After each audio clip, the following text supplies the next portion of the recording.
given authority to carry out the people's business, to vote on issues of public policy that govern the quality of life of New York State residents. Issues are and will be diverse from education, housing, health, economic development, transportation, agriculture, prison reform, taxes, and most importantly, the budget, which last year was $155.6 billion, just to name a few. Having said that, I ask you now to raise your right hand. Wow, put your hand on the Bible. Come on, Tremaine. That's right. Okay.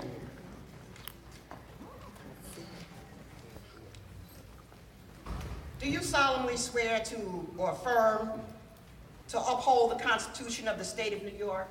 I do. Okay. Do you promise to uphold the dignity of the office with respect and integrity? I do. By the power and authority vested in me, you are duly sworn, and congratulations.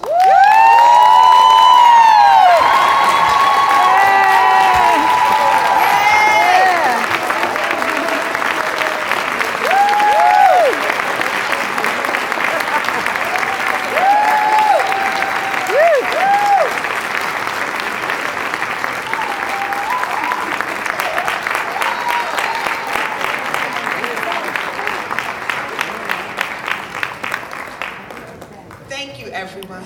I am overwhelmed today. I wrote down some notes for myself because I wasn't sure exactly what I wanted to say, what I would want to share.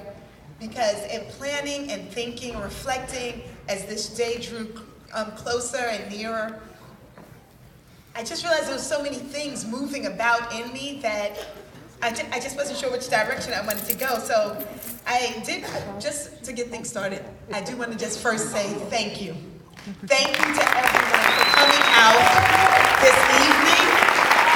I would like to thank all of the elected officials who have come out this evening and participated with me. Senator Schumer, Speaker Hasty, our Congressman Jeffries, Senator Montgomery, State Senator Roxanne Prasad, Public Advocate Letitia James, Assemblymember Walker, Assemblymember Bichot, did I mention the Comptroller DiNapoli? I don't even remember now. Sorry. Our district leaders, the members of our judiciary, Judge Staten, Kevin Parker, thank you. Thank you for taking time out to come and share this moment with me and my community. Because that's exactly what this is about. Tonight is all about saying thank you and celebrating the community that has made this happen. Because none of this happens without you. And this, I hope and pray everybody appreciates, is what I was describing as a little bit of a love fest for us. Because this is what we've been working toward, and we were successful, and now we get to reap the benefits of it. It comes with a little bit of work, but I've asked for it. And so I am ready and committed to do it.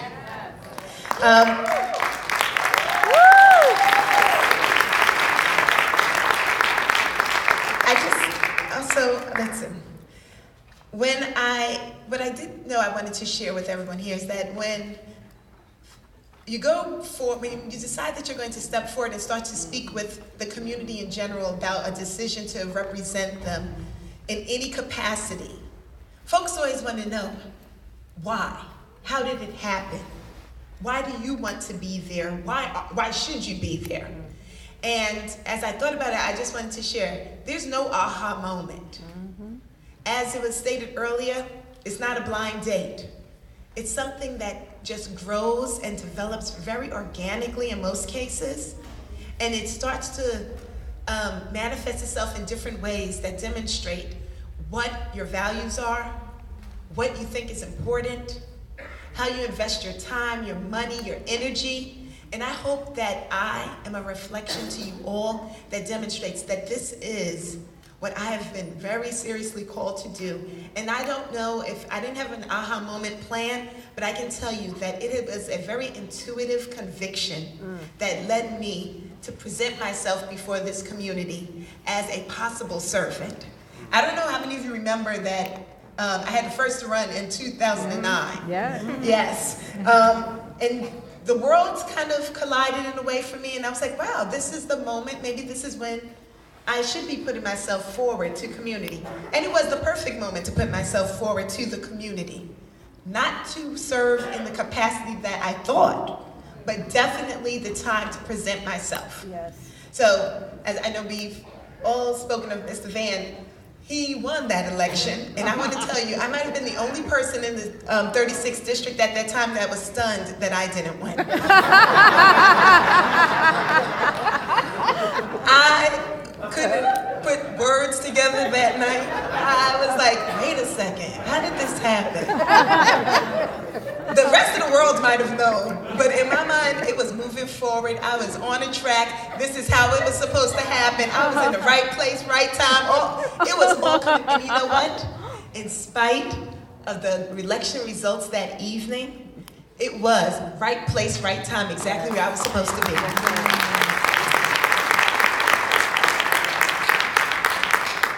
And while I couldn't put words together at that evening, what I also want to share is that for all of my friends, family, Common Grounds family that came to the store, one way to get over yourself real fast is to go into the shop and serve coffee the next day and have a very casual conversation from behind the counter about what you just lost.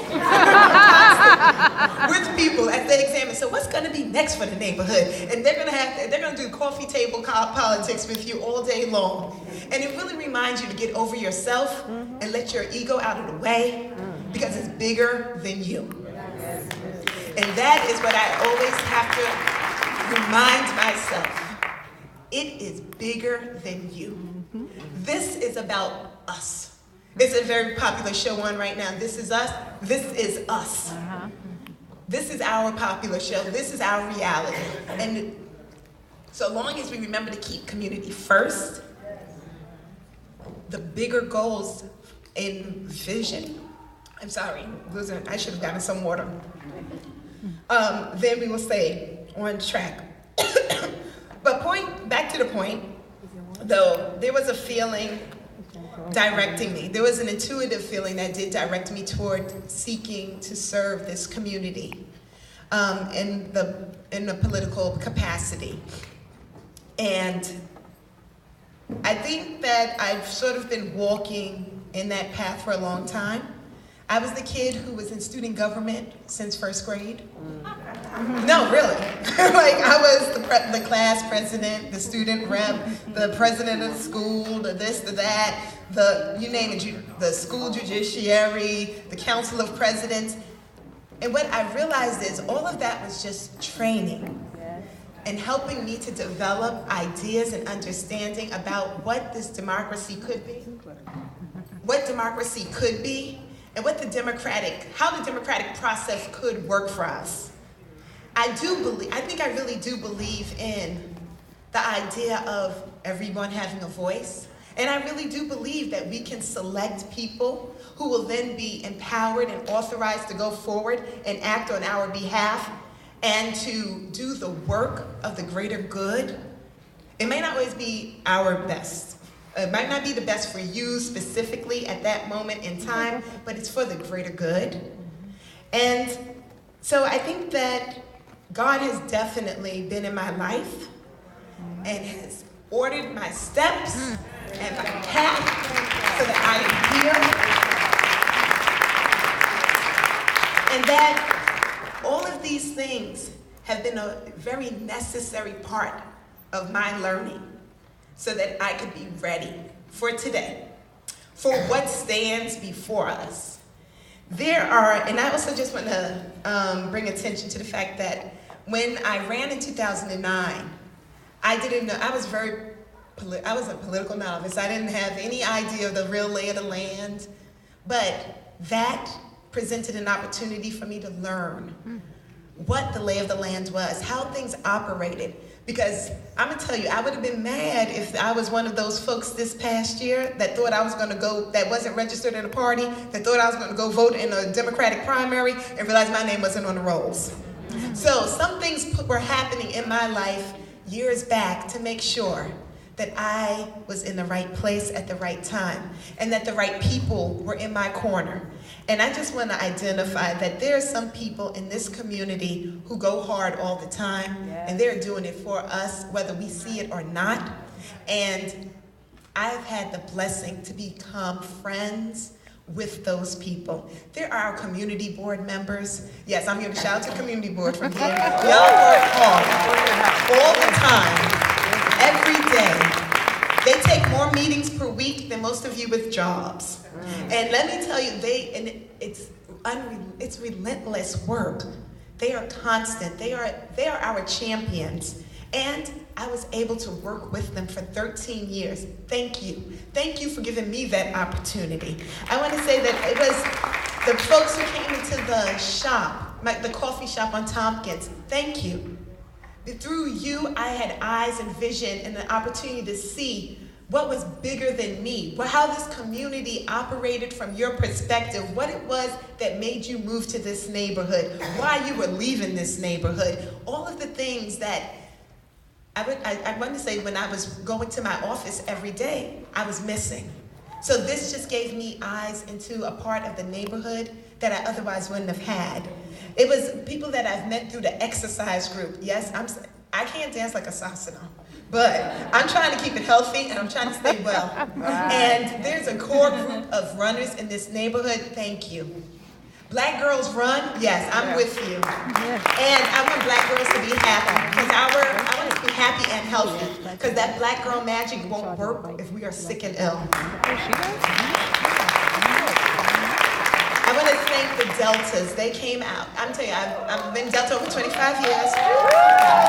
And my line sisters here, they're doing work, and I've had opportunity to work with them. I see some of my Duke family. I also see some of my 383 family. So I'm going to give a big shout out. There you go. So Carla, who sang the anthem for us, is not only my neighbor, but we also went to middle school together. And I just want to, it's so odd the things you remember. And I know that this is completely off mark, but Carla won the science fair when we were like 7th and 8th grade. Because she dissected a fetal pig. Like, it's so random, but it makes sense because our science teacher is here as well, Miss Chung.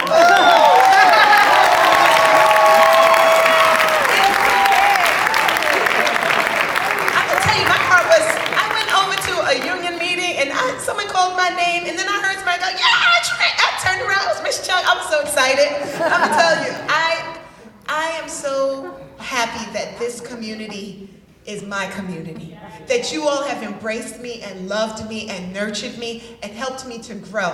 There is, I'm gonna tell you, tremendous love on my part, and I am committed to us.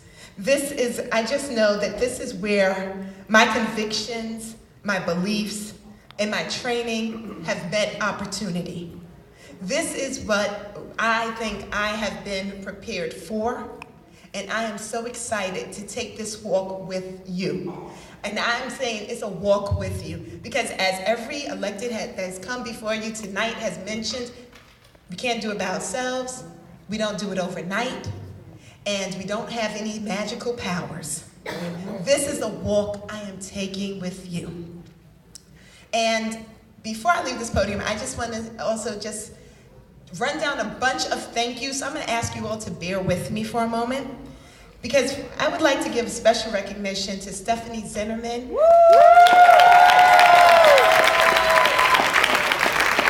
Stephanie stepped in and took us over the last hump of a campaign this season, got us through with flying colors. We have success because of her, and I want to just say thank you publicly and let everybody know that Stephanie is on our team. She is Team Wright 100%, and she came in a clutch and really just saw me through. Thank you for being the campaign manager. Thank you for being a friend.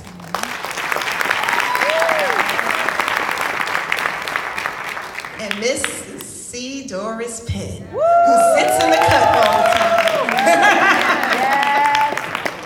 And in the cut.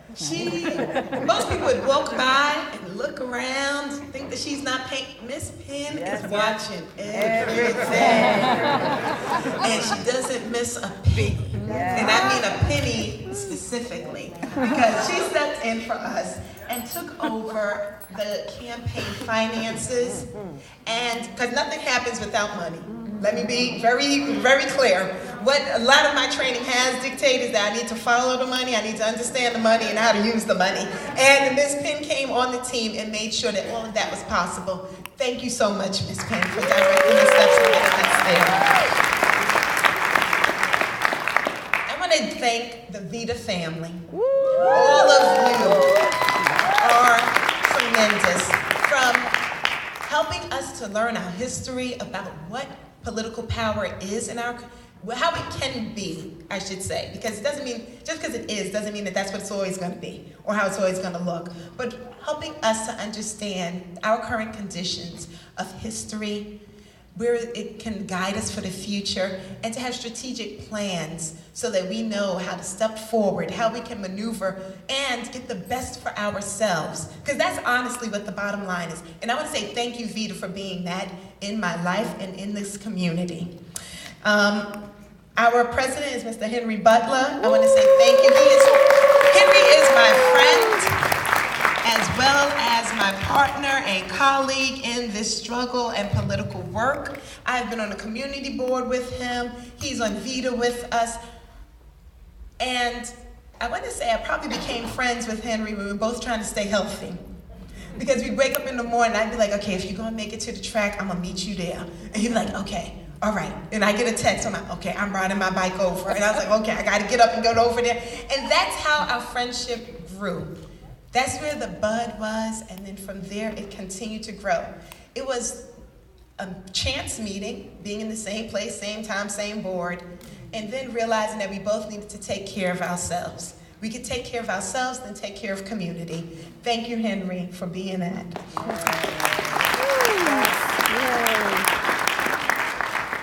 I know I spoke of the electeds already, but I want to give a shout out to Rodney's Bouchard. My soror sister friend, and also fellow member in the assembly now. She would strategize and talk with me about a decade ago, I don't know, I feel like at this point, about what we should do, how you can do, if that's what you want to do, this is the way to move.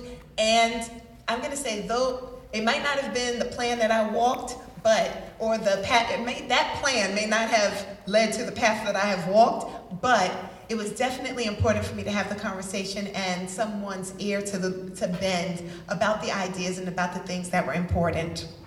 I want to thank all of the folks who were so kind to come out and give money to the campaign, to send emails, to make phone calls, to go around and get petition signatures. Although I'm going to let you all know, because I know campaign season is around the corner, my mom is a champ at that.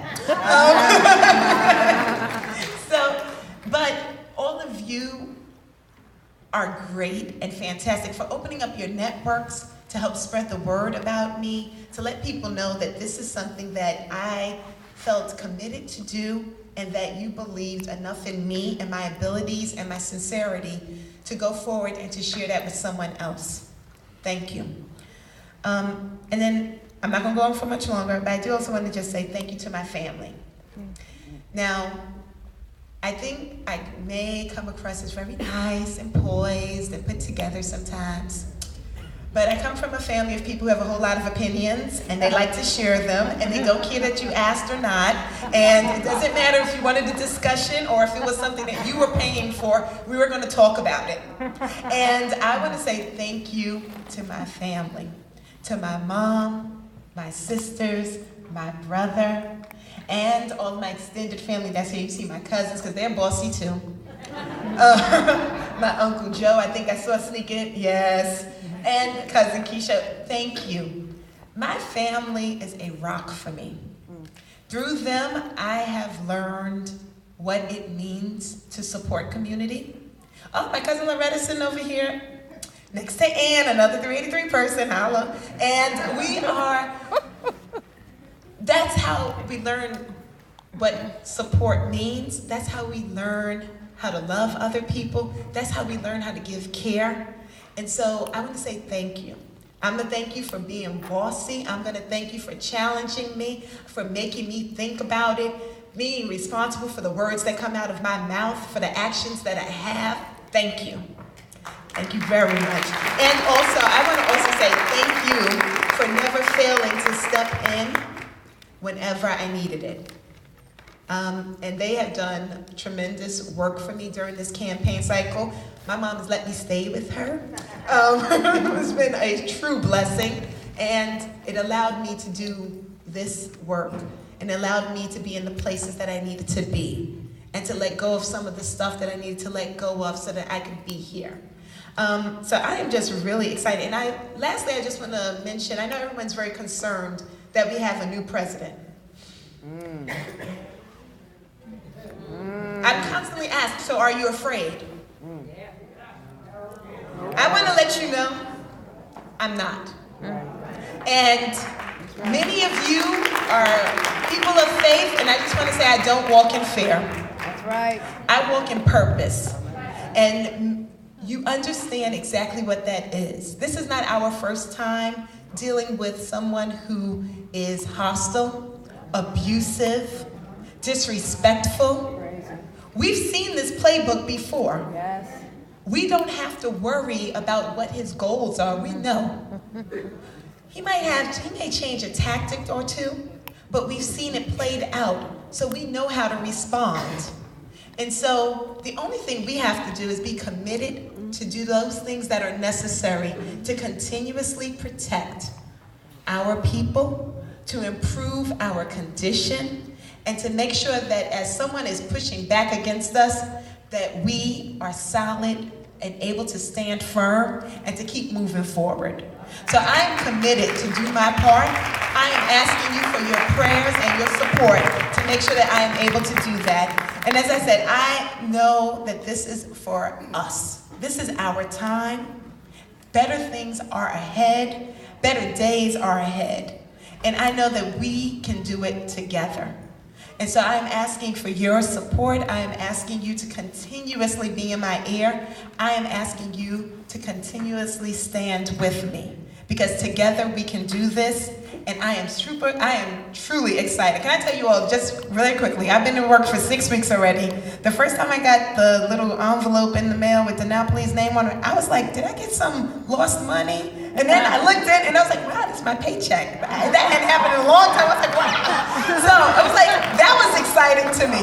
Then I went to a hearing. I was all excited. I'm going to a conference. I'm excited. I come home on the end of the week and I got a pile like this in my suitcase of paper that I never really finished reading. But I'm bringing it home because I'm excited. I am full of happiness and joy serving in this position. And I pray that it continues. But I know Rome wasn't built overnight, and I know that it is a long journey ahead of us. But I truly believe that together we can accomplish what we need to do, and we do not have to walk in fear. Thank you.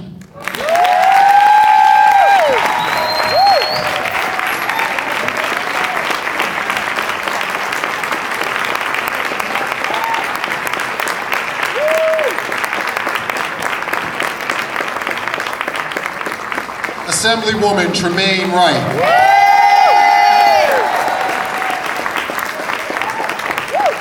We're about to wrap this, but before we do, just want to acknowledge a couple other people that came in.